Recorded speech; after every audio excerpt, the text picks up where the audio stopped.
and ability to handle all kinds of cases.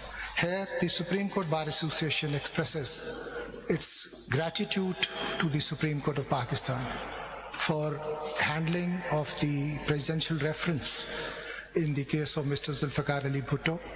And as I said day before yesterday as well, it takes courage to admit a mistake, and that too by the apex court. But that judgment that your lordships rendered will go down in history as a landmark in dispensation of justice to people of this country.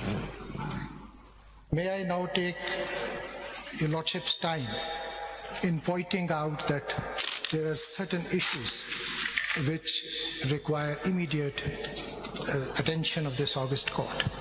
First one of them is the issuance of the fortnightly final cause list that we have been requesting for a while now.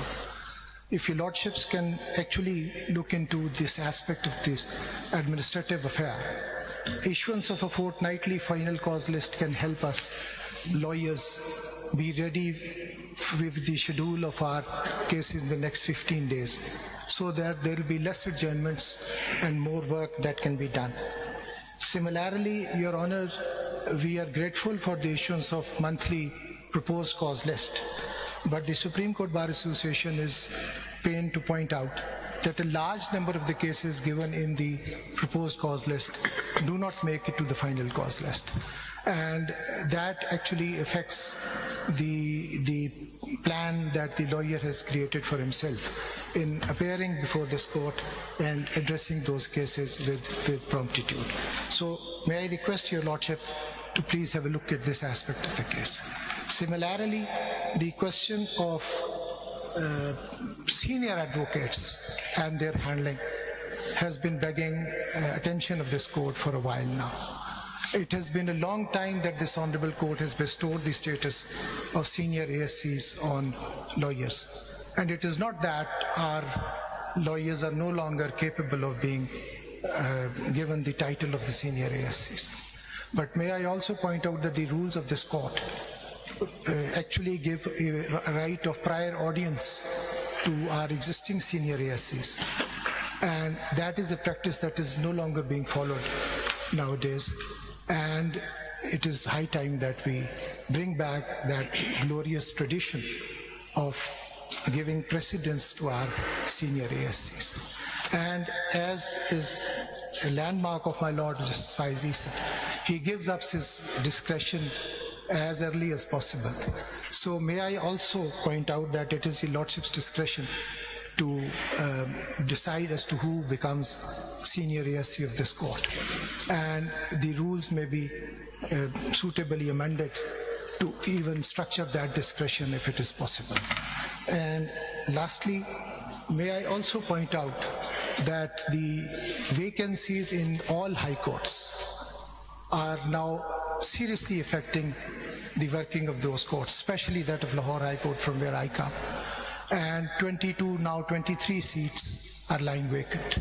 And all of us, we are awaiting the rules to be framed so that for myself, and I know I'll invite the wrath of Pakistan Bar Council, but I am not very keen on seniority. I am more keen on having more competent judges in this court and also in the high courts. So your lordships will, it is our request, immediately advert to the rules and then take up the issue of elevation of the judges to the respective high courts and to this court. Lastly, may I also point out that two of the honorable judges sitting here were instrumental in causing the amendments in the CPC by the Lahore High Court. My Lord Justice Mansoor Ali Shah was the Chief Justice of Lahore High Court at the time. He started it, and Justice Aminuddin Khan was, of course, the President of the Rules Committee who carved out those amendments.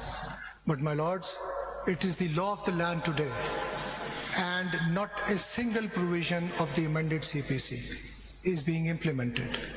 It is unfortunate that we are defying our own laws. I don't know for whatever reason, and the trials, hundreds and thousands of them, which are now taking place at Punjab, are practically illegal because they are not in accord with the amended CPC.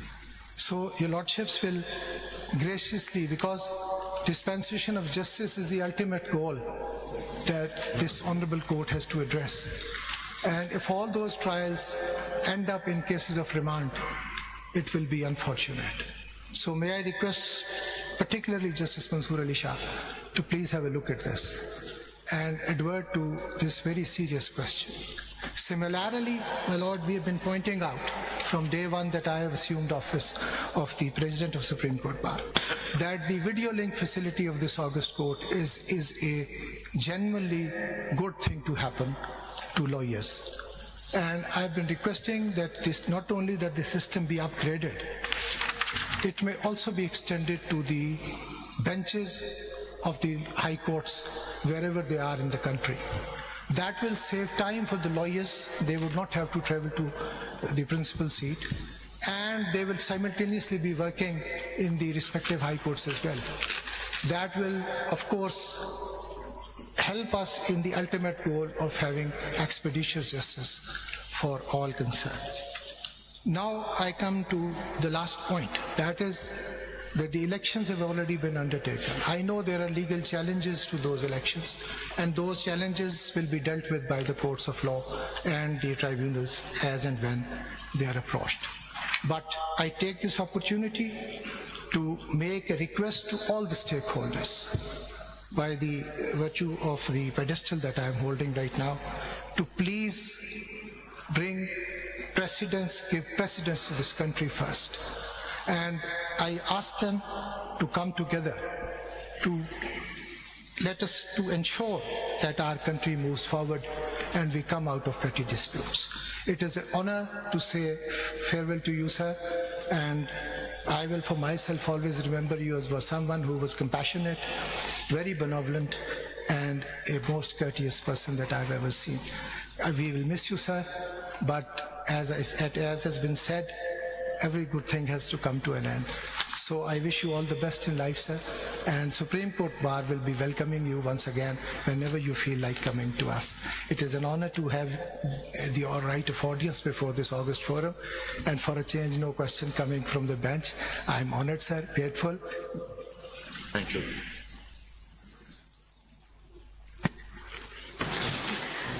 Thank you, Shehzad Shaukat sir. I would now request Honorable Mr. Justice Sardar Tariq Masood sir for his address. Bismillahirrahmanirrahim. Izzat Maab Janab Justice Qazi Faiz Isa Sahab, Chief Justice of Pakistan, Nai Qable Ehtaram Brother Judge Sahiban, Father Attorney General for Pakistan, Father Naib Chairman, Pakistan Bar Council, Father Sadr, Supreme Court Bar Association, Qable Ehtaram Ohdedaran, Warakin Bar, Khwateen Wazrat. कदीमी रवायत के तौर पर हम आज से पहले कई मरतबा इस नौइयत की तकरीबात में शिरकत कर चुके हैं, जो कि अदालत उज़्मा के किसी जज साहब की मुद्दत मुनसबी की तकमील के मौका पर मुनक्कद की जाती है। आज की तकरीब जहाँ पर कानून इंसाफ के शोबे से तल्लक रखने वाली नामवर शख्सियात मौजूद हैं, से खिताब करना मेरे लिए बाइस एजाज़ है। मैं इस वक्त तमाम हाज़रीन का तहे दिल से मशकूर हूँ जो अपनी मसरूफियात के बावजूद इतनी कसीर तादाद में यहाँ तशरीफ़ लाए और इस तकरीब को रौनक बख्शी। आप सब लोगों की आमद मेरे लिए बाइस इफ्तिखार। ख़ास तौर पर जनाब अटॉर्नी जनरल फॉर पाकिस्तान, जनाब नायब चेयरमैन पाकिस्तान बार कौंसिल और जनाब सदर सुप्रीम कोर्ट बार एसोसिएशन का भी मशकूर हूँ कि उन्होंने मेरी काविशों को इतने अच्छे अल्फाज में सराहा जो उनकी मोहब्बत की अक्कास है। जैसा कि आपको बखूबी इल्म है कि मेरी कानून इंसाफ के पेशे से वाबस्तगी तकरीबन 4 दहाइयों से, जिसमें तकरीबन 24 साल बतौर वकील और तकरीबन 6 साल बतौर जज लाहौर हाई कोर्ट اور 8 سال سے زیادہ بطور جج سپریم کورٹ بشمول acting chief justice of Pakistan شامل ہے۔ میں نے اپنی ابتدائی تعلیم گورنمنٹ پرائمری اسکول بٹاہڑی سے حاصل کی۔ اس اسکول میں اس زمانے میں صرف ایک ہی کمرہ ہوا کرتا تھا جو کہ 5ویں جماعت کے لیے مختص تھا، جبکہ دیگر تمام جماعتیں کھلے آسمان تلے بیٹھتی تھی، یہاں تک کہ بیٹھنے کے لیے ٹاٹ کی دریاں بھی دستیاب نہ تھیں، اور بچے اپنے بیٹھنے کے لیے گھر سے بوری لے کے جاتے تھے، اور گرمیوں کے موسم میں وہاں موجود ایک آم کے درخت کے نیچے ہماری جماعت بیٹھا کرتی تھی، اور جب بارش ہوتی تھی تو اسکول میں چھٹی ہو جاتی تھی۔ پھر government boys high school Kallar Syedan سے 6ٹھی جماعت سے میٹرک تک تعلیم حاصل کی۔ پہلی مرتبہ 6ٹھی جماعت میں انگریزی زبان سے واسطہ پڑھا اور ہمیں ABC پڑھائی گئی۔ اس کے باوجود الحمدللہ میں نے نہ صرف فرسٹ ڈویژن میں میٹرک کا امتحان پاس کیا بلکہ پورے اسکول میں پہلی پوزیشن حاصل کی، اور میرا نام ہیڈ ماسٹر صاحب کے کمرے میں آویزاں آنرز بورڈ پر پہلی پوزیشن لینے والوں میں آج تک موجود ہے۔ گورنمنٹ کالج کلر سیدان سینٹر کا امتحان پاس کرنے کے بعد عسکر مال کالج راولپنڈی سے گریجویشن کی، اور پھر سندھ مسلم لاء کالج سے قانون کا امتحان پاس کیا۔ اس زمانے میں جناب حزیق الخیری صاحب اس کالج کے پرنسپل تھے، جو کہ بہت ہی شفیق انسان تھے۔ ان کے علاوہ دیگر تمام اساتذہ نہ صرف بہت ہی قابل تھے بلکہ نامی گرامی وکلاء تھے، جنہوں نے قانون کے مختلف مضامین میں ہماری بہت اچھی رہنمائی فرمائی۔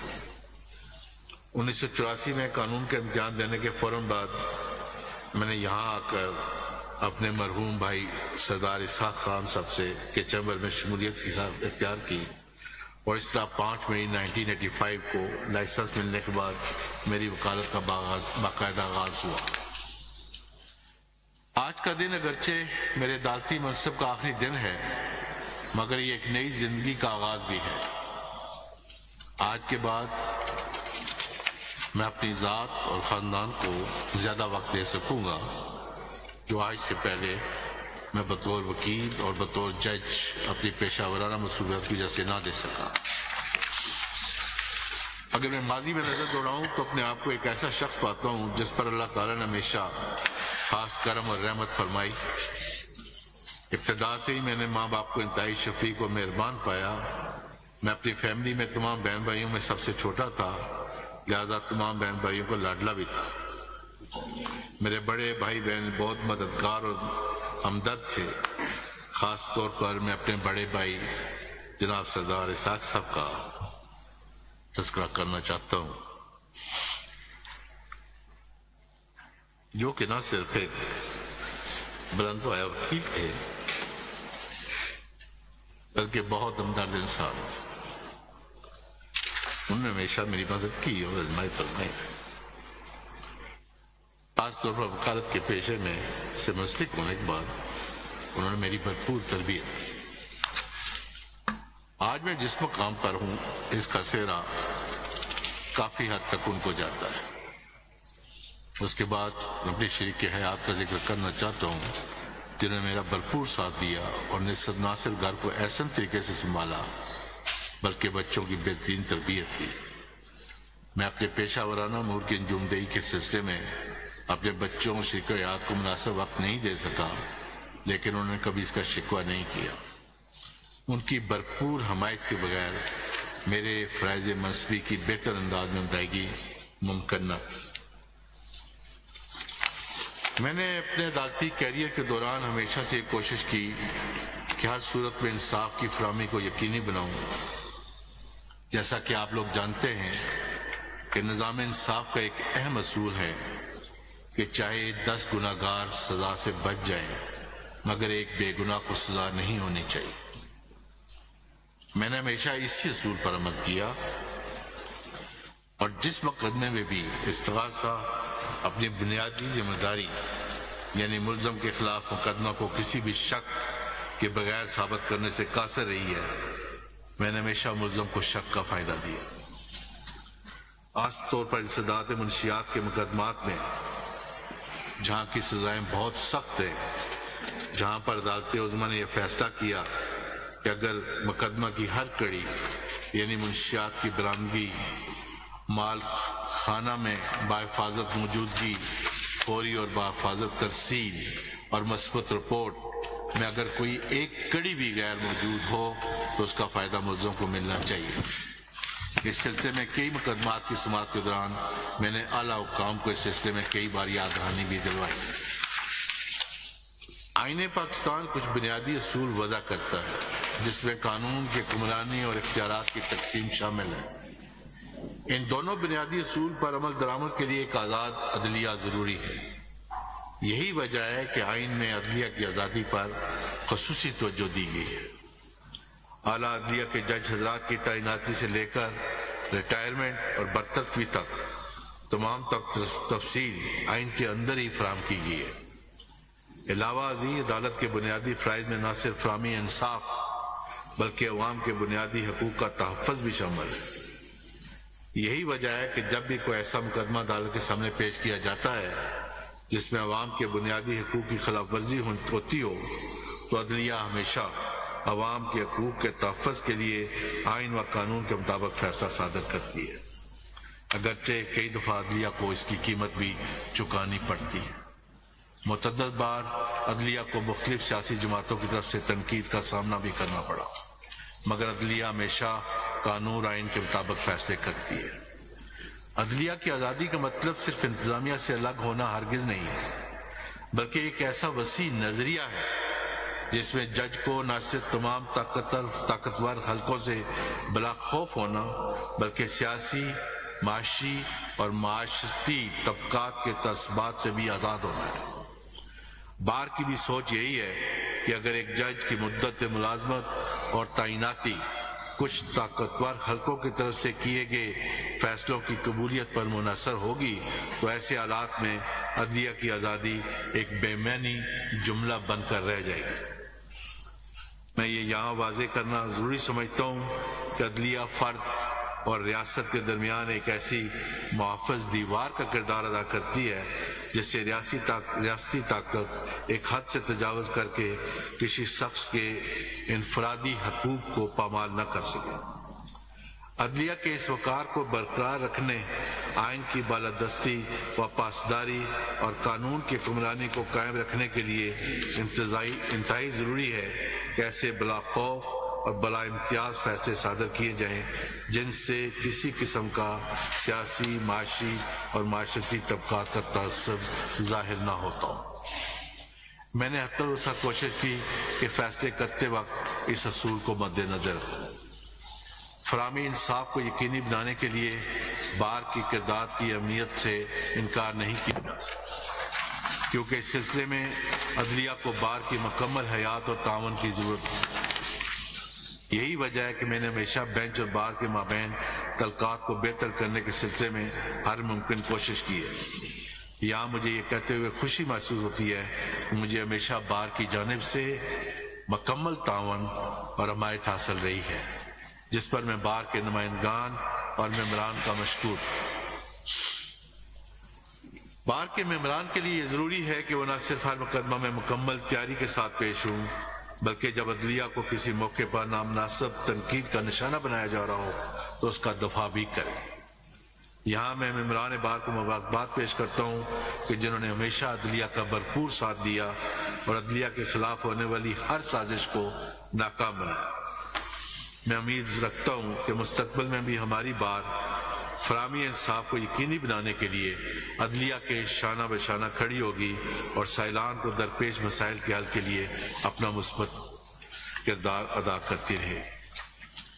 میں فاضل چیف جسٹس صاحب کا شکر گزار ہوں کہ انہوں نے ریفرنس کا اہتمام کیا۔ میں نے قاضی فائز عیسیٰ صاحب کو بہت اصول پسند پایا ہے۔ جب قاضی صاحب پر ماضی میں ایک ریفرنس دائر کیا گیا تھا تو میں اپنے ساتھی جج صاحبان سے اور دوستوں سے پوچھا کرتا کہ کیا کوئی شخص قاضی صاحب کی دیانتداری پر معاشی ہو یا اخلاقی انگلی اٹھا سکتا ہے، تو ہر کسی کے جواب ہمیشہ نفی میں مل رہا۔ یہی وجہ ہے کہ اللہ تعالیٰ نے قاضی صاحب کو سرخرو کیا اور میں نے انہیں ہر طرح کے حالات میں اپنے اصولوں سے پیچھے ہٹتے ہوئے نہیں دیکھا۔ میری دعا ہے کہ اللہ تعالیٰ انہیں اس اعلیٰ منصب پر عزت اور احترام کے ساتھ فائز رکھے۔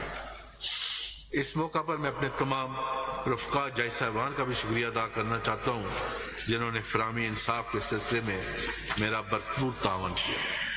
خاص طور پر جو جج صاحبان میرے ساتھ بینچ کا حصہ رہے اور جنہیں میری وجہ سے دیر تک عدالت میں بیٹھنا پڑا۔ ان کی حمایت کے بغیر میں اپنی ذمہ داریوں سے بہتر انداز میں عہدہ برا نہیں ہو سکتا۔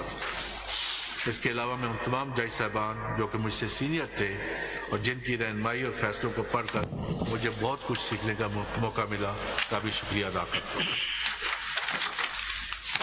میں سپریم کورٹ کے تمام ملازمین کا بھی شکریہ ادا کرتا ہوں جن کی معاونت اور خدمات کے بغیر فراہمی انصاف کی ذمہ داری کو بطریق احسن ادا نہیں کیا جا سکتا۔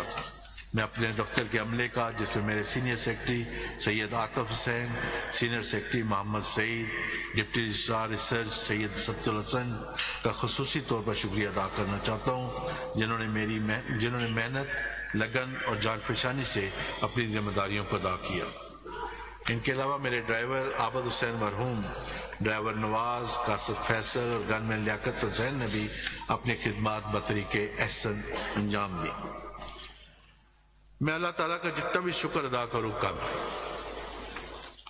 میں آج مکمل اطمینان قلب سے یہاں سے رخصت ہو رہا ہوں، کیونکہ میں نے جو بھی فیصلے کیے وہ قانون اور آئین کے مطابق کیے، اور فیصلے کرتے وقت کسی بھی سینئر اور جونیئر وکیل میں کوئی فرق نہیں کیا۔ اس طرح سائلین کو بھی ہمیشہ ایک ہی نظر سے دیکھا۔ عدل و انصاف کرنے والوں کو خوشخبریاں سنائی گئی ہیں، جن میں سے ایک یہ ہے کہ اللہ تعالیٰ روز محشر عادل منصف کو اپنی رحمت کے سائے میں رکھے گا، اور اس دن اس کے سائے کے سوا کوئی اور سایہ نہ ہوگا۔ مجھے کامل یقین ہے کہ میں اس دن اللہ تعالیٰ کی رحمت کے سائے تلے ہوں گا، کیونکہ میں نے ہمیشہ صرف عدل کرنے کی کوشش کی۔ مجھے یقین ہے کہ اللہ تعالیٰ نے مجھے جس کام کے لیے چنا تھا وہ میں نے احسن طریقے سے انجام دیا ہے۔ مجھے اس بات کی بھی آج خوشی ہے کہ میں راولپنڈی بار ایسوسی ایشن سے ایلیویشن ہو کر عدلیہ میں شامل ہوا اور یہاں سے احسن طریقے سے اور عزت کے ساتھ واپس اپنی بار میں جا رہا ہوں۔ آخر میں یہ کہنا چاہتا ہوں کہ عدالت میں بطور جج میں نے اپنے فرائض منصبی کی ادائیگی کے دوران حتی الامکان کوشش کی کہ ہر وکیل سے، چاہے وہ سینئر ہو یا جونیئر، بلا تفریق یکساں عزت کے ساتھ پیش آؤں۔ لیکن اگر مقدمات کی سماعت کے دوران مجھ سے کسی کی دل آزاری ہوئی ہو تو میں اس سے معذرت چاہتا ہوں۔ اس دعا کے ساتھ میں آپ سے رخصت چاہتا ہوں کہ اللہ تعالیٰ ہم سب کو اپنے حفظ ایمان میں رکھے اور اس آئینی ادارے کو دعام اور استحکام بخشے، آمین۔ شکریہ۔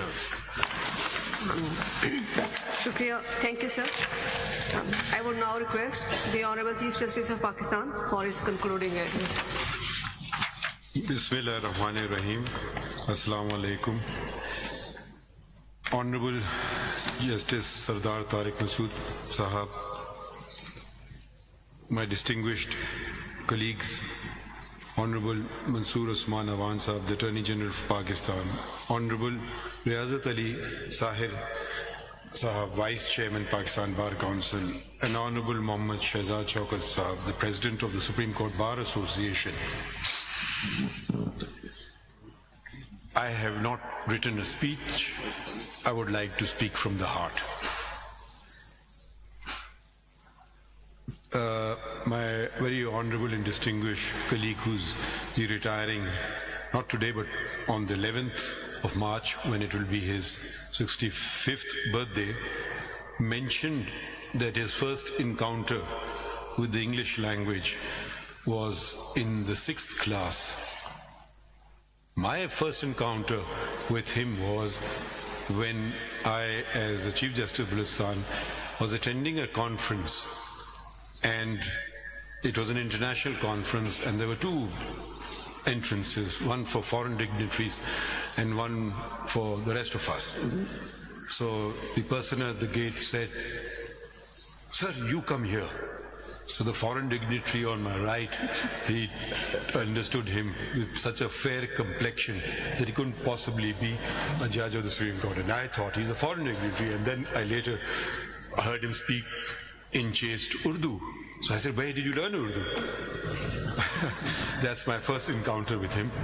And it has since been every encounter has been extremely pleasant. I did not know him before. Yes, he was from the district of Rawalpindi here, 1985. He became a counsel, then an advocate, then he became an additional judge of the High Court, 1987. He contested the bar elections as well and won as president. Thereafter, sorry, I beg your pardon, then in 87 he became an advocate of the High Court, and in the year 2009 he was appointed as an additional Lahore High Court judge, was confirmed, but unfortunately, though fully deserving of the position, did not become the Chief Justice of the Lahore High Court.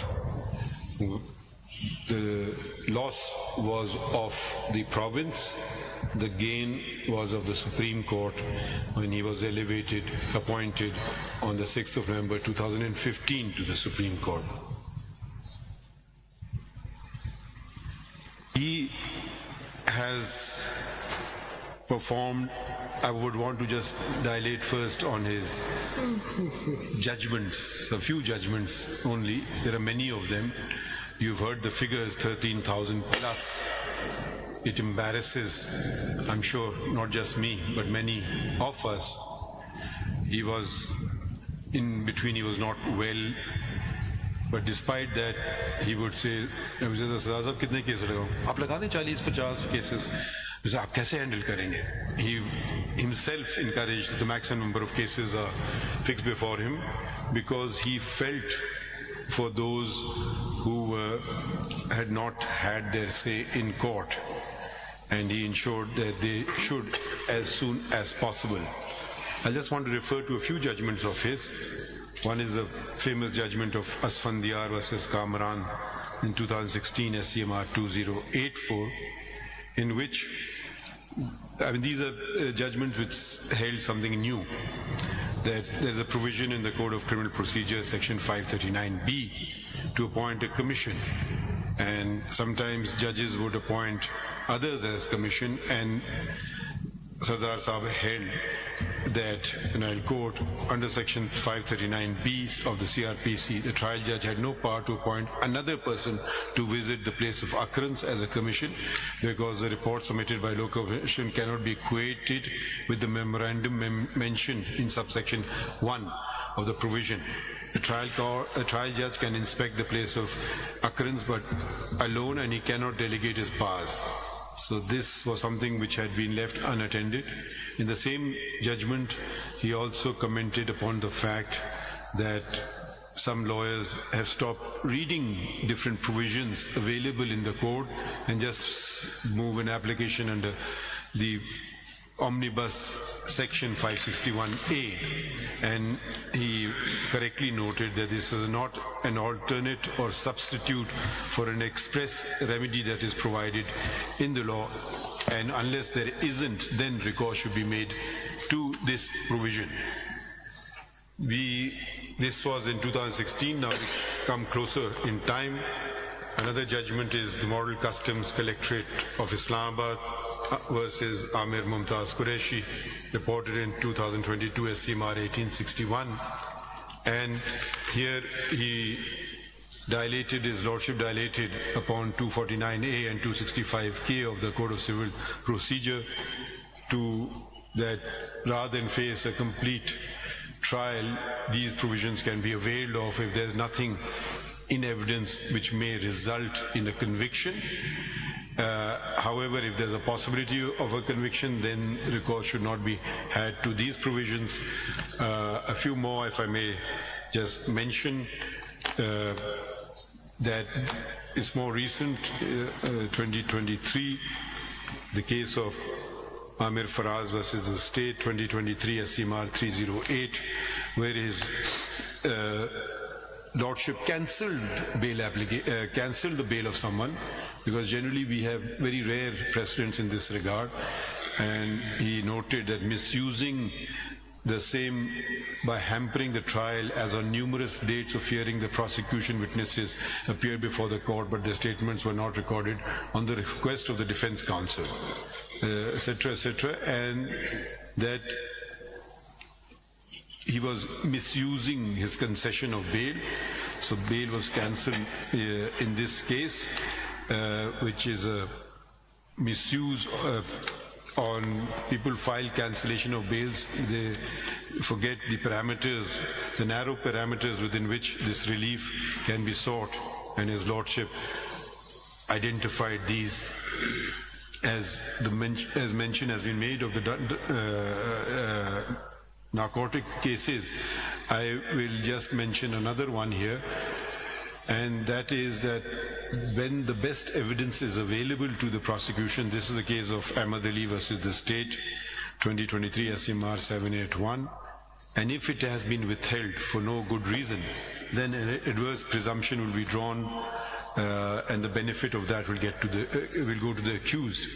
One can go on and on, as all those who practice on the criminal side will know, that in fewer cases the law or something new is being said. So in civil cases you will find them all the time, but in criminal cases, because the principles are pretty well settled, or they just deal with the merits of the case and then really not attend to any legal point. But my distinguished colleague has always brought in the law in his judgments, which is useful not just for students of law and for lawyers, but also for his colleagues as well. Recently, mention was made of the Zulfikar Ali Bhutto reference case, which had been pending for a very long time. And one of the reasons which propelled me to fix it was that my colleague won't be with us for long, and he, more than anyone else on the bench, will be the greatest asset to ascertain the ins and outs and complexities of a criminal trial. So that was the reason which prompted it, and which at times I tried to hurry the case along as well, because I wanted his benefit of his elucidation of legal principles which he provided and how to attend to it, and we have attended to the matter and rendered our opinion to the President of Pakistan under our advisory jurisdiction.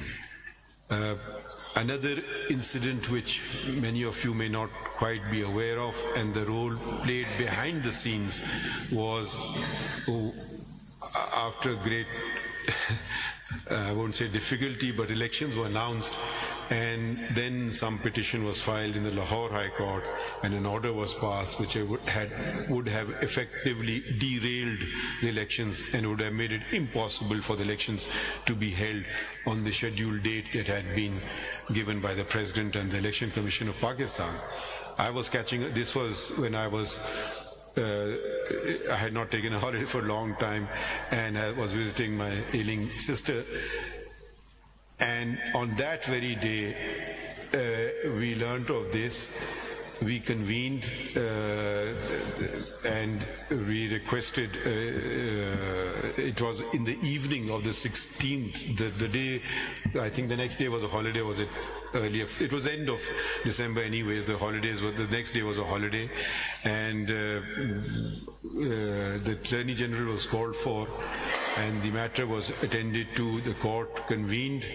At that time, the three senior, myself, Sardar Sahab and Ijaz Sahab, we had requested him to join us in the deliberation, but he declined.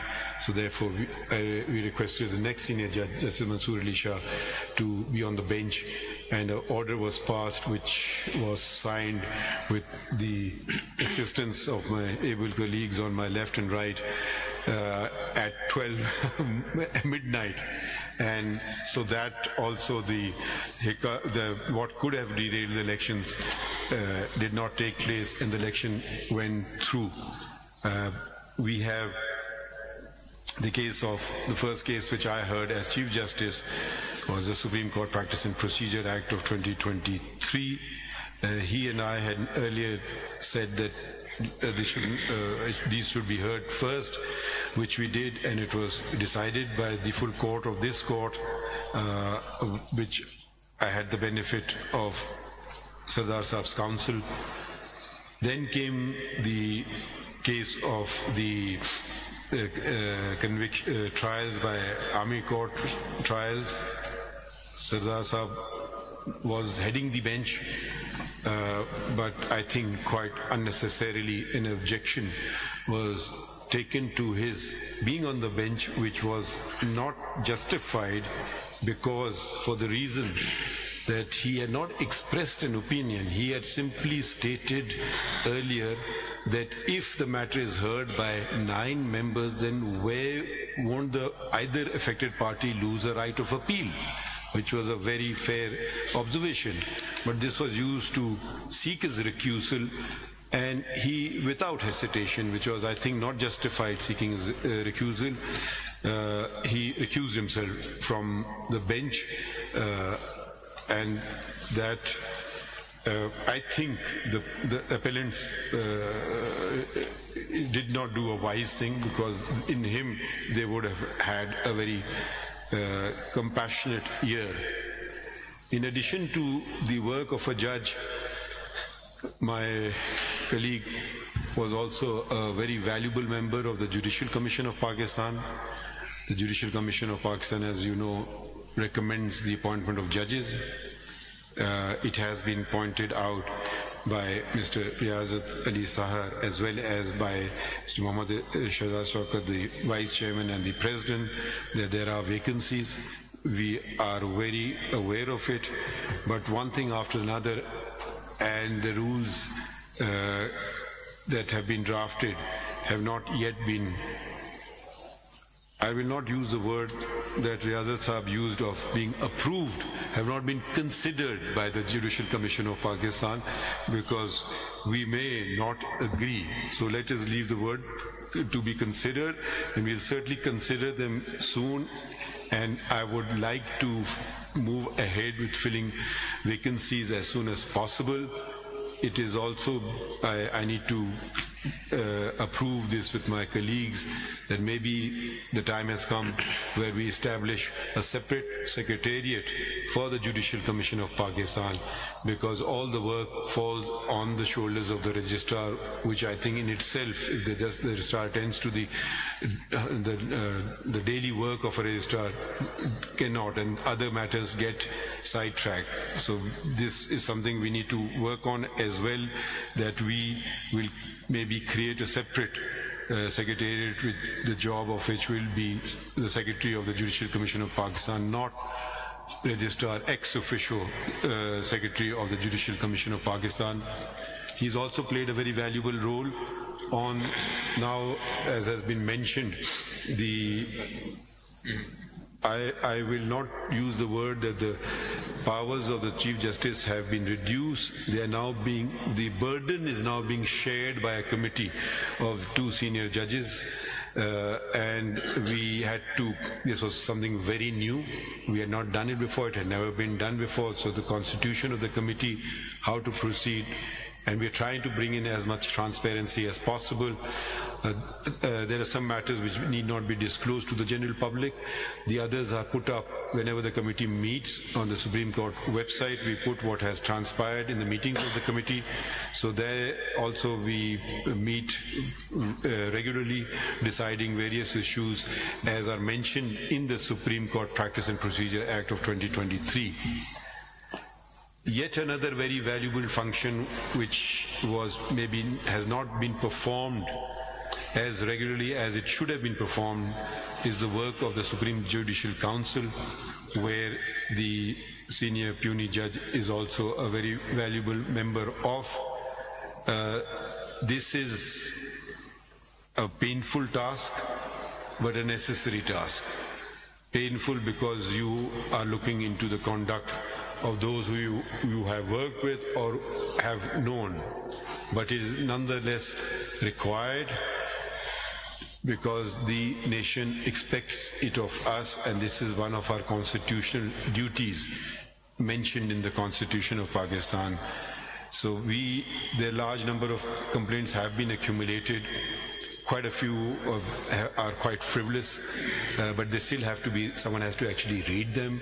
First, we refer it to a member of the Supreme Judicial Council who renders a tentative opinion which is placed before the Supreme Judicial Council. Just the convening of the Supreme Judicial Council is quite onerous as well, because whilst the three of us are here, two Chief Justices, the senior most, have to come to Islamabad. So that is not something which can be done very easily, and they leave their work. It's also a time factor and cost factor. All these things have to be considered. What one has been dismayed to note is, as far as criticism, I would leave alone fair comment on judgment. There can even be criticism of judgments. One has no issue with it. But to just abuse or make allegations without any foundations, and what can a judge do? For instance, I must, if with his permission, I hope Sardar Sahab doesn't mind, there was a complaint against him, and he wanted it to be, because it had been widely publicized on the social media. And he says, you know, nobody can hear my side of the story, so please proceed with this complaint. And when we did, the complaint was completely frivolous. Loan that was taken was shown by his lordship as an earnings, and that was order was procured by sending it to a place where Sardar Sahab had never resided. I mean, can you imagine an order of a officer of the income tax doesn't know who the person is, and notice could have been sent to the Supreme Court or to his residence in the judges' colony, but just to procure something for whatever reason, this malicious act was done. And we issued notices. I mean, of course, Sardar Sahab was not part of the proceedings now because it was a complaint against him. There was absolutely nothing in it, but not only that, we found it was false and malicious. And the person who was so eager on the social media has suddenly disappeared. Now, I don't want to say anything more because the matter is still pending. But this also prompted, there is another provision in the Code of Conduct, that is Article 5 of it, where the judge may not see publicity. But a lot of judges started saying, well, you know, allegations are made against us, what do we do? So we all thought that if a clarification is issued by a judge, there's nothing wrong in it. But some of the judges said, you know, but someone may construe it as a violation of Article 5. So anyway, for a clarification, the last time the Code of Conduct was enacted was 2009. We have made the Supreme Judicial Council an amendment, addition to Article 5, which is, however, if an allegation is publicized against a judge, he may respond to it. Because a Supreme Court cannot respond to a personal allegation made against a judge. So let the person do so himself. So this is something which has been done with the assistance of my learned colleague.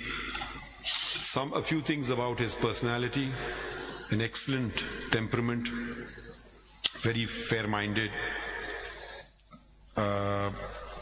He mentioned the reference filed against me and did not sit on it. If the reference has succeeded, he would have been the Chief Justice of Pakistan. So just demonstrating his fairness. And I had, let me clarify, like I said, I really did not know Sardar Sahab till I got to know him in this court. A man of humility. He does not demand respect, he commands it. He helped me in my work as the Chief Justice. I will miss him. He would be very candid in his opinion, plain, honest speaking, no fudging around, straightforward. If he didn't agree with me, he would say it. He has a very charming wife, and he has mentioned that she has been a source of great strength, and his other members. And I learned yesterday, only yesterday, I met someone and I said, who are you? I had not seen him. He said, he's a lawyer. He said, I'm his son-in-law.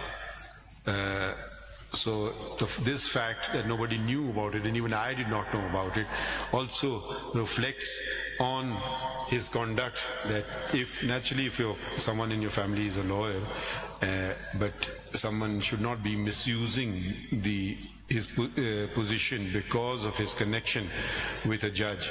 So considering it was a surprise to me, and I thought I'm pretty well informed and I didn't even know.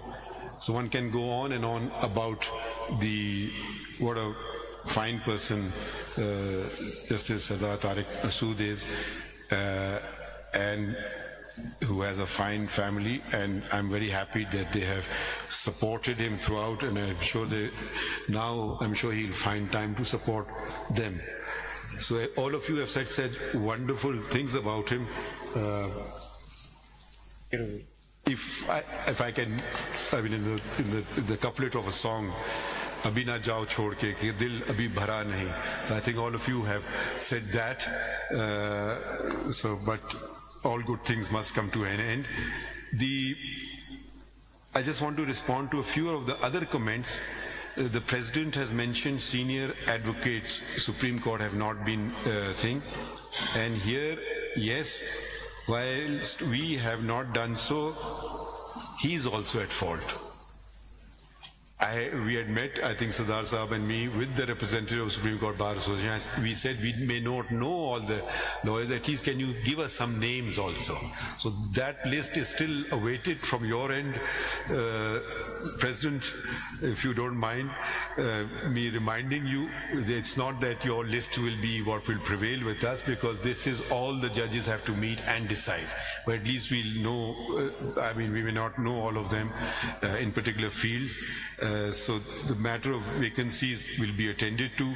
As regards the amendments made to the CPC, I don't know, I don't quite know what has not been implemented, but this is really a matter with the provinces, and I'm sure if it's taken up with the Chief Justices of the respective courts, as you know, they are independent, the high courts are independent, I'm sure they will attend to it. The matter of senior advocates, I should also state that seniors must be assisted by juniors. This benefits, I think, the senior. It also benefits the junior, and it prepares someone, makes someone a good advocate, which he may not have. In the concept in England, which is not here, is that seniors there are referred to, you take silk, you start wearing your